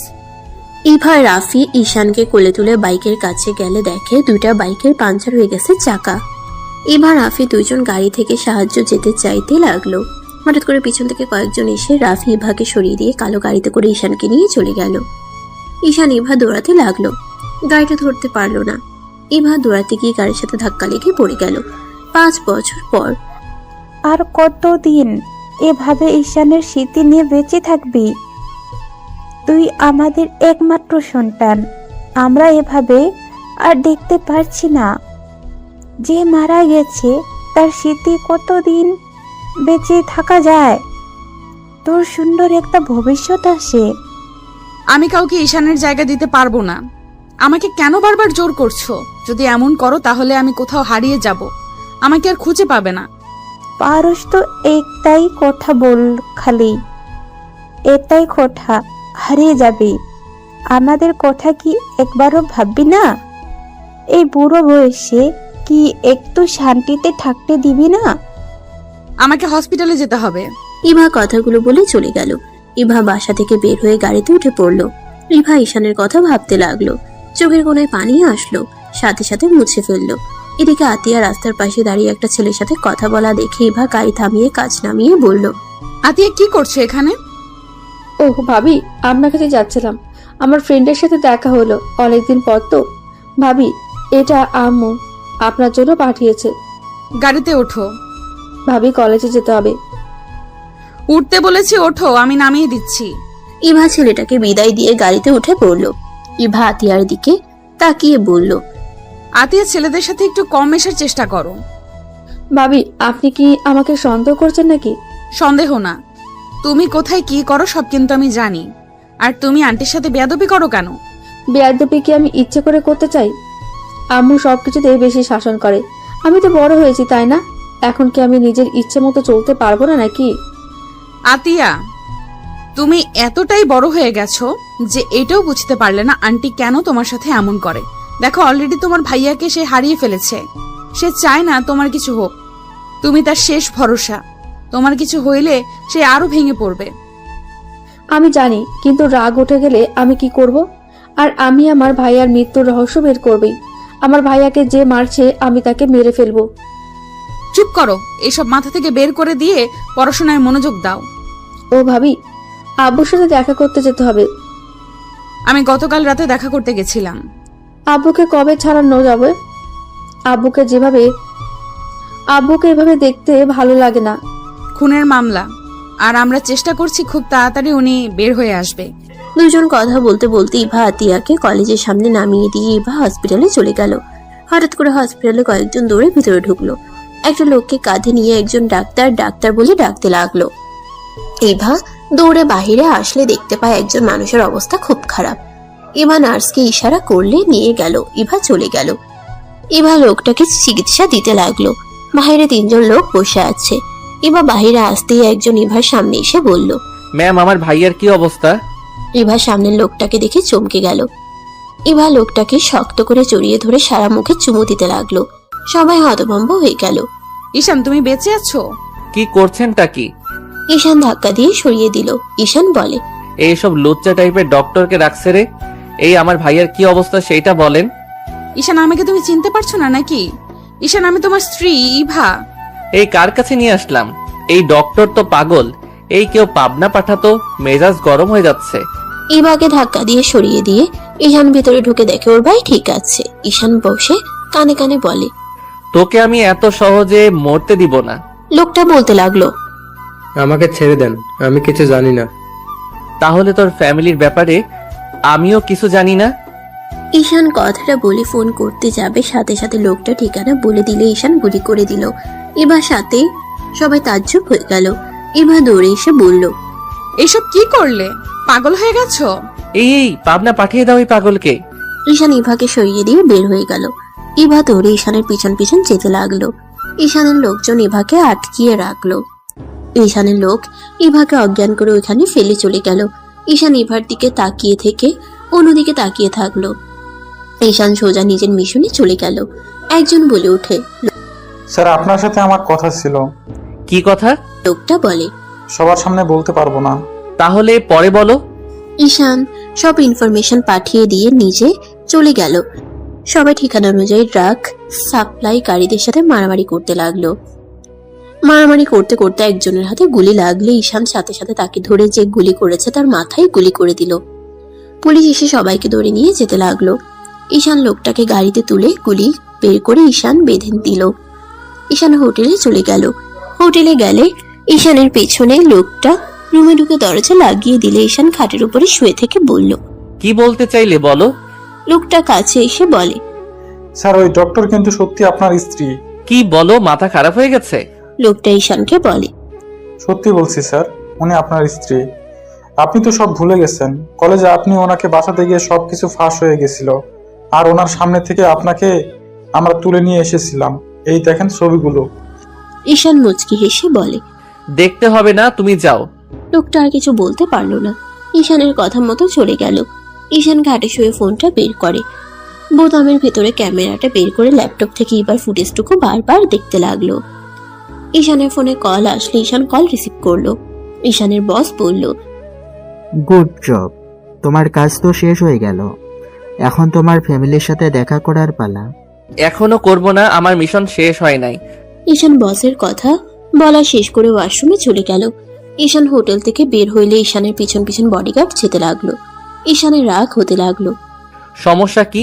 সবাই চলে যান, যদি পিছনে দেখি গুলি মেরে দিব বলে দিলাম। ঈশানের কথা শুনে চলে গেল। ঈশান ওর হাতে এক পাশে চাকু নিয়ে কেটে ফেললো। ঈশান ওর হাতের এক পাশে চাকু দিয়ে কেটে ফেললো। তারপর হসপিটালে চলে গেল। ইভাকে খুঁজতে লাগলো। ইভার সাথে ঈশান রাহেলা বেগমকে দেখে লুকিয়ে পড়লো। ইভা রাহেলা বেগমকে বলছে, আন্টি বিশ্বাস করেন, ওইটা ঈশান ছিল। প্লিজ আমার কথা বিশ্বাস করেন। ইভা, পাগলামি করো না। তুমি ভালো করে জানো ঈশান মারা গেছে। ওর লাশ আমরা কবর দিয়েছি। তারপর কিভাবে বলতে পারো ও বেঁচে আছে? আন্টি ওই লাশটা এমন ভাবে পুড়ে গেছিল দেখে বোঝাই যাচ্ছিল না ওইটা ঈশানের লাশ নাকি অন্য কারোর। ওর শার্ট প্যান্ট টুকরো দেখে তো বোঝা যাচ্ছিল। দেখো, তুমি ভুল দেখছো। এমন পাগলামি করো না। আর তোমার আম্মু তোমার বিয়ে ঠিক করেছে, আগামীকাল তারা আসবে। অসম্ভব, আমি বিয়ে করব না, আমি বাড়ি থেকে পালিয়ে যাব। ঈশান ওদের দুজনের কথা শুনতে লাগলো। ঈশান সুযোগ বুঝে ওইখান থেকে পালিয়ে গেল। এদিকে ইভাকে রাহেলা বেগম নিয়ে চলে গেল। ইভা যেতে না চাইলে রাহেলা বেগম জোর করে নিয়ে গেল। ইভা কান্না করতে লাগলো। রাহেলা বেগম ইভাকে বুঝাতে লাগলো। ইভা বলতে লাগলো, আন্টি আমি আপনার ছেলেকে অনেক ভালোবাসি, আমি ওকে ছাড়া কাউকে বিয়ে করতে পারবো না। তুমি কেন বুঝছো না আন্টি? তুমি সবাইকে বলে দাও যে তোমার ছেলের বউ কে, কারোর সাথে বিয়ে দেবে না। ইভা, পাগলামি করিস না মা। দেখ মা, সারা জীবন একা থাকা কোনোভাবেই কোনো মেয়ের পক্ষে সম্ভব না। তোর পাশে একজন অবশ্যই দরকার যে সারা জীবন তোর পাশে থাকবে। আর তোর আব্বু আম্মু তো বয়স হয়ে যাচ্ছে, ওনারা তোর টেনশনে শান্তিতে মরতেও পারবে না। তাদের আর কতদিন কষ্ট দিবি বল? আর আমার ছেলেটা যদি বেঁচে থাকতো তাহলে তো কেউ তোরে জোর করতো না, তাই না? আন্টি ওই বেঁচে আছে, আমি নিজের চোখে ওকে দেখেছি, কিন্তু ওই আমার সামনে একজনকে মেরে ফেললো। ঈশান এমন কাজ করতেই পারে না, ওর ব্যাপারে সবাই জানে। ওই সরম আর ভদ্র একটাই ছেলে, শান্ত ছেলে, কিভাবে এমন একটা কাজ করতে পারে? ওই যদি ওইরকম হইতো তাহলে ওর বড় আব্বুর কাছে এত অত্যাচারিত হতো বল? আন্টি তুমি জানো না, ঈশান সবার সামনে যেমন দেখাতো আসলে ওই তেমন ছিল না। সেদিন আসল ঘটনা তোমাকে বলি নাই, তুমি আমার কথাটা পুরো শোনো। ইভা কলেজের সবকিছু খুলে বলে। রাহেলা বেগম অবাক হয়ে বলে, কি বলছিস এসব? হ্যাঁ ঠিক বলছি, ঈশান নাকি এমন ক্ষমতাও আছে যেখানে নাকি ওই কাউকে খুন করলে তার প্রমাণ পাওয়া যায় না। রনির ভাই পর্যন্ত ঈশানের পা ধরে কান্নাকাটি করেছিল, রনির জীবন ভিক্ষা পর্যন্ত চাইছিল। রাফি নিশ্চয়ই কোনো কিছু জানে। আমার ছেলেটা কেন রাজনৈতিক দলের সাথে জড়িত গেছিল না তো? আমি তা জানি না, রাকিব তুলিও কোনো কিছু বলতে পারে না। ওরা সেদিন প্রথম ঈশানের এই রূপ দেখেছে, তারপর তো ঈশানকে হারিয়ে ফেললাম। একবারের জন্য বলতেও পারলাম না আমি ওকে কতটা ভালোবাসি। কথাটা বলে ইভা কান্না করতে লাগলো। রাহেলা বেগম ইভাকে সান্ত্বনা দিতে লাগলো। এদিকে ঈশান হোটেলে গিয়ে বসের সাথে কথা বলতে লাগলো। কথা বলা শেষ করে ঈশান ভাবতে লাগলো কি করবে। ভাবতে ভাবতে রাত হয়ে গেল। রাত 9টা বাজতে ঈশানের ফোনে কল আসলে ঈশান কলটা রিসিভ করে বলল, ঈশান, ব্যাপারটা অন্যদিকে চলে যাচ্ছে। আজকে বিয়ে, তুমি যেভাবে হোক চলে আসো। কি বলছো ভাইয়া, বিয়ে মানে আজকে? আঙ্কেল আন্টি জোর করে দিচ্ছে। ইভা অনেক কান্না করতেছে। বর কি এসেছে নাকি না? এখনো আসে নাই, রওনা দিয়েছে। আচ্ছা বাই। ঈশান কল কেটে দিয়ে কি করবে ভেবে না পেয়ে হঠাৎ মাথায় আইডিয়া আসলো। ঈশান কয়েকজনকে কল দিয়ে মোড়ের সামনে পাঠিয়ে দিল। অপেক্ষা করতে ঈশানের ফোনে কল আসলে ঈশান বাইক নিয়ে চলে গেল। বরের গাড়ি থেকে বরকে নামিয়ে ঈশান সাইডে নিয়ে গিয়ে বলল, এই বিয়ে আপনি করতে পারবেন না। যাকে বিয়ে করছেন সেই আমার স্ত্রী। আমি একটা ঝামেলার কারণে তাদের সামনে যেতে পারছি না। লোকটাকে বোঝানোর পর লোকটা সাহায্য করতে রাজি হয়ে গেল। ঈশান বরের গাড়িতে উঠে চলে গেল। ঈশান মুখে রুমাল দিয়ে চলে গেল। ঈশানকে দেখে সবাই কানাঘুষা করতে লাগলো। ইভাকে নিয়ে আসতে শুরু করলো। ইভার দিকে চোখ লেগে বোঝা যাচ্ছে ইভা যেন পাথরের মূর্তি হয়ে গেছে। রাহেলা বেগম ইভাকে ঈশানের পাশে বসিয়ে দিল। আতিয়া ঈশানের দিকে তাকিয়ে বলল, আচ্ছা দুলা ভাই, আপনাকে না কেমন যেন আমার ভাইয়ের মতো লাগতেছে। আচ্ছা, আপনার মুখ ঢেকে রাখছেন কেন? এই যুগে কে মুখ এভাবে রুমাল দিয়ে ঢাকে? ঈশান তো ঢোক গিলতে লাগলো। বরের বাবা মা বলে, তোমার দুলা ভাই একটু বেশি লাজুক, তাই লজ্জা পাচ্ছে। হ্যাঁ, ছেলে মানুষও লজ্জা পায়। আতিয়া ঈশানের দিকে ভালোভাবে তাকাতে লাগলো। আতিয়া বারবার ঈশানের দিকে তাকালে ঈশান নিজের মুখ ভালো করে ঢাকতে লাগলো। রূপা বলে ওঠে, আরে দুলা ভাই, এত লজ্জা পাইয়েন না, দেখি মুখটা। আরে ছাড়ো, ওনার লজ্জা লাগছে। হোদাই কেন ঝামেলা করছো? কাজী সাহেব, বিয়েটা তাহলে পড়ে দেন। ইভা রাফির দিকে তাকিয়ে আছে। রাফি এবার চোখের পানিগুলো দেখে চোখ সরিয়ে নিল। কাজী বিয়ে পড়াতে লাগলো। ঈশান ভয়েস চেঞ্জ করে কবুল বলতে লাগলো। ইভাকে বলতে বললে ইভা কোনো কথা বলে না। ইভার আম্মু কাছে এসে কানে কিছু বলে। ইভা কবুল বলতে বাধ্য হইল। বিয়ে পড়ানো শেষ হয়ে গেলে ইভা দৌড়ে চলে গেল। ঈশান মুখে রুমাল সরিয়ে দিলে সবাই যেন থমকে গেল। রাহেলা বেগম আতিয়া দৌড়ে এসে ঈশানকে জড়িয়ে ধরে কান্নায় ভেঙে পড়ল। রাহেলা বেগম বলে ওঠে, ঈশান, তুই বেঁচে আছোস? ঈশান, এতদিন কোথায় ছিলি? ঈশান, 5 বছর একটা বারোকে আমাদের কথা মনে পড়ে নাই? আম্মু শান্ত হন প্লিজ। আতিয়া পাগলি, কান্না বন্ধ করবি? তোর কান্না দেখে মনে হচ্ছে আমি মারা গেছি নাকি? কুত্তা বিড়াল, তুমি অনেক খারাপ। তুমি জানো না আমি তোমাকে ছাড়া থাকতে পারি না? কুত্তা, তুমি এতদিন কোথায় ছিলে? কুল বোন আমার, আর মারিস না তো।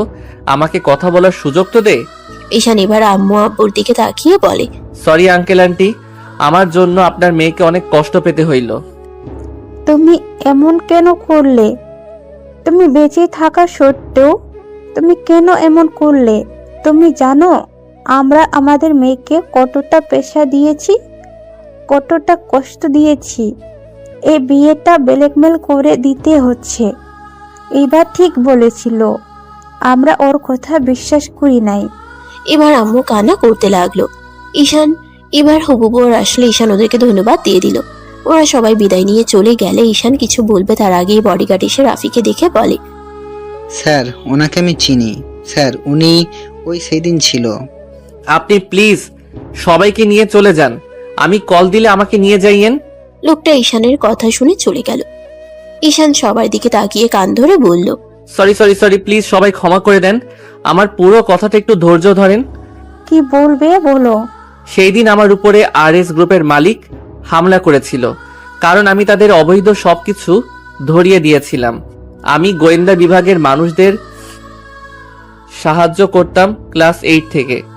আমি বয়সে ছোট হইলেও আমার বুদ্ধির কারণে গোয়েন্দা বিভাগের এজেন্টকে আমি একবার বাঁচিয়েছিলাম। সেই সব ট্যালেন্ট দেখে আমাকে তার অনেক পছন্দ হয়, আর এইসব বিষয়ে আমার আগে থেকে অনেক আগ্রহ ছিল। আমি ওনাদের সাথে ট্যালিং করতাম। আমাকে ছোট ভেবে প্রথমে নিতে রাজি হয় নাই। আমার আগ্রহ দেখে তারা আমাকে নেয়। আমি পড়াশোনার পাশাপাশি ওইখানে গিয়ে ট্যালিং নিতাম। কি এত ছোট বয়সে এইসব কিভাবে যেতে পারলে তুমি? ছোট আম্মু, পুরোটাই বলতে দেন, তারপর বল। 10 থেকে 6 মাস ওইসব বাদ দিয়ে পড়াশোনা নিয়েছিলাম। 2 মাস ছুটি পেয়েছিলাম। ওই 2 মাসে 3টা কেস আমি সমাধান করতে সাহায্য করছি। তারপর সবাই আমার উপরে ইমপ্রেস হয়ে গেছিল, আর আমাকে ক্ষমতা দেওয়া হয়েছিল, আর সবাই আমাকে অনেক ভালোবাসে, বিশ্বাস করে। আর আমি যেভাবে থাকতাম, আমাকে ধরার মতো ক্ষমতা কারো ছিল না। সেই দিন সব সমস্যা হয়ে যায়। রাগের বশে নিজের পরিচয়টা উচ্ছেদ হয়ে যায়। ওই কলেজের একজন RS কোম্পানির মালিককে সব বলে দিলে আমার উপরে হামলা করে, আর আমাকে বাঁচাতে রাফি ইভাকে সরিয়ে দিয়ে আমাকে নিয়ে চলে যায়। আর আমার অবস্থা বেশি ভালো ছিল না। এখান থেকে যাওয়ার পর আবার অ্যাক্সিডেন্ট হয়ে যায়। ভাগ্যক্রমে আমি বেঁচে যাই। মাথায় অনেক আঘাত পাওয়ার কারণে পাগল হয়েছিলাম। 2 বছর যখন ঠিক হইলাম, তখন বস ছাড়া কেউ জানতো না। সবাই জানে আমার স্মৃতিশক্তি নাই। 3 বছর আমার শত্রুদের আরো কেস রহস্য বের করছি। এতদিন আমি দেশের বাহিরে ছিলাম, 1 বছর আগে দেশে এসেছি। সব বুঝলাম। 1 বছর আগে দেশে আসলে তুমি আমাদের সাথে কেন দেখা করো নাই? আমি চাইলে দেখা করতে পারতাম না। আমার পিছনে সব সময় শত্রু লেগে আছে। আমার জন্য আমার ফ্যামিলির কোনো মানুষের ক্ষতি হবে এইটা কখনোই আমি মেনে নিতে পারবো না। আর এখন মোটামুটি আমার আর একটা মিশন আছে, সেইটা শেষ হইলে আমার কাজ আমি ছেড়ে দিব। তুমি যদি এত সাহসী হও তাহলে বড় আব্বু যে আমাদের উপর অত্যাচার করতো, তাহলে তুমি কিছু বলতে না কেন? সব সময় মার খেতে। উনি আমাদের গুরুজন, আর সব ভাবতাম উনি যেমন হোক আমাদের তো খাওয়াচ্ছে পড়াচ্ছে। আর তোকে নিয়ে ভাব কোথায় যাব আমি একা হইলে কবে ওইখান থেকে বের হয়ে আসতাম। তোকে নিয়ে বিপদে আরো পড়তে চাই নাই, তাই আমি সব সহ্য করে গেছি। তোর নিরাপত্তার কারণে আমি সব মেনে নিয়েছি। আব্বু থেকে বড় আব্বু অনেক ভালো আছে। আব্বু অনেক ভালো ভাইয়া। আব্বু তোমার খুনের কারণ বড় আব্বুকে ভেবে বড় আব্বুকে খুন করে জেলে গেছে। আর আব্বু আমাদের অনেক ভালোবাসে। সেদিন ছাদ থেকে আব্বু আমাদের বাঁচিয়েছিল, আমাদের জায়গায় অন্য বস্তা রেখেছিল। সেই আমাদের অনেক ভালোবাসতো, বাট কখনোই প্রকাশ করতো না। আতিয়ার কথা শুনে ঈশান হতভম্ব হয়ে গেল। কি বলছিস এইসব? হ্যাঁ ঠিক বলছি, তোমার আব্বু তোমাকে অনেক ভালোবাসে। তোমার মৃত্যু সহ্য করতে না পেরে ঈশান একবার তোমার আব্বুর সাথে দেখা করো, সেই নিজেকে তিলে তিলে শেষ করে দিচ্ছে। হ্যাঁ ঈশান, তোমার আব্বুর সাথে দেখা করো। আমি আপাতত জেলে যেতে পারছি না। আচ্ছা চিন্তা করেন না, আমি আব্বুকে জেল থেকে বের করে নিয়ে আসবো। এবার কাছে গিয়ে দেখা করো। মেয়েটা আমার মনে হয় কান্না করতে করতে অবস্থা খারাপ। আচ্ছা কান্না করতে থাক, আজকে যত ইচ্ছে কান্না করুক। এরপর থেকে কখনোই চোখে পানি আসতে দিব না। আমাকে এখন যেতে হবে। আম্মু দোয়া করেন আমি যেন সুস্থভাবে ফিরতে পারি। তুমি কোথাও যাবে না, কোনো মিশন যাওয়া লাগবে না। আম্মু ভয় পাবেন না, কার মৃত্যু কোথায় হবে বলা যায় না। ঈশান ফোন বের করে উকিলকে কল দিয়ে কথা বলে নিল। কথা শেষ করে আতিয়ার কাছে নাম্বার দিয়ে বলল, এটা উকিলের নাম্বার, আমি আসতে সময় লাগবে। উকিল সাথে সব সত্যি খুলে বলিস, আর বাকিটা উকিল দেখে নিবে। আর ইভাকে বলার দরকার নাই। ইভাকে বলো বর লজ্জা পেয়ে 1 সপ্তাহের জন্য বাড়িতে গেছে। ঈশান কথাগুলো বলে বের হয়ে গেল। ঈশান সোজা গার্ডেনের ইনফরমেশন দিয়ে চলে গেল বাইক নিয়ে। মাঝ রাস্তায় গার্ডরা গাড়ির সামনে থামালে ঈশান উঠে পড়ল। ঈশান গাড়ির ভেতরে পোশাক পরিবর্তন করে ফেলল, রেডি হয়ে চলে গেল লোকেশন অনুযায়ী। ওখানে গিয়ে মারামারি চলতে লাগলো। ঈশানের পায়ে একটা গুলি লাগলে ঈশান সোজা লোকটার চোখে গুলি করে দিল রাগে। পুলিশ সবাইকে ধরে নিয়ে গেল। ঈশানের বডিগার্ড ঈশানকে নিয়ে চলে গেল। ঈশান নিজের পায়ের গুলি নিজেই বের করে ব্যান্ডেজ করে নিল। ঈশান সোজা এখান থেকে সিলেট চলে গেল। 1 সপ্তাহ পর ঈশান ঢাকায় চলে আসে। দরজার কলিং বেল বাজাতেই আতিয়া দরজা খুলে দিলে ঈশান বলল, কেমন আছোস পিচ্ছি? ভালো দুলা ভাই। ফালতু কি বলিস? ও আতিয়া হাসতে হাসতে বলে, নতুন জামাই ভেতরে আসেন, সবাই আপনার জন্য অপেক্ষা করছে, শুধু আপনার বউ ছাড়া। মা তোর ভাবি কই গেছে? রুবেল দরজা লাগিয়ে রেখেছে, যখন শুনছে তুমি আসবে দরজা খুলছে না।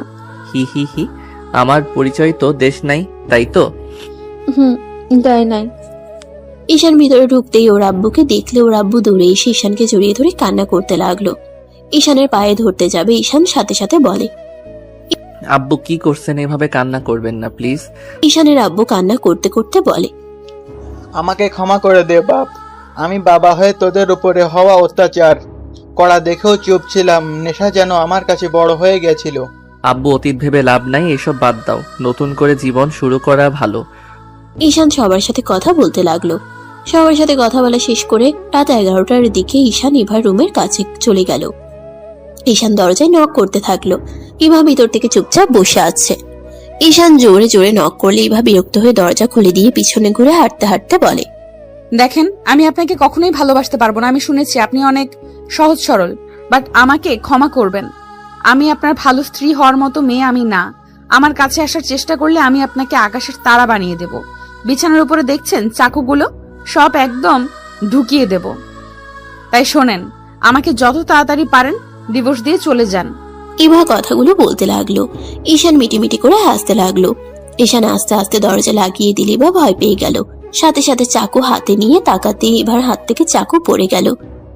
ঈশান আস্তে আস্তে হেঁটে চাকুগুলো পা দিয়ে সরিয়ে দিয়ে ইভার 2 কাঁধে হাত দিয়ে ঠোঁটে আলতো করে কিস করে বলল, বউ, আমি আপনাকে ডিভোর্স দিতে পারবো না, চাকু দিয়ে না, আপনার ভালোবাসায় মরতে চাই।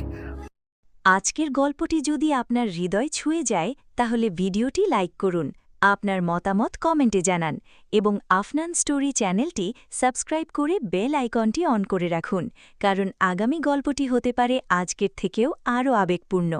আবার দেখা হবে নতুন এক সুন্দর গল্প নিয়ে। আল্লাহ হাফেজ।